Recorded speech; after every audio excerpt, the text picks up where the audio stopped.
Una ko bilang ng ano namin, 2 weeks, 3 weeks. Ito ngayon ang sa piso wifi at saka computeran. Grabe, daming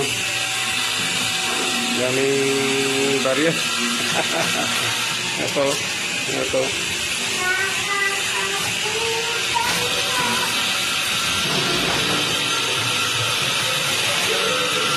Daming barya. Nakuhanan na ito ng mga 6,000 para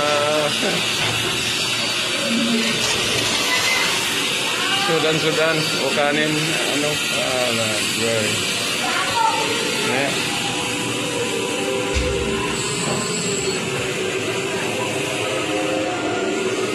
kailangan bigyan ng bonus mga kabataan. Meron sila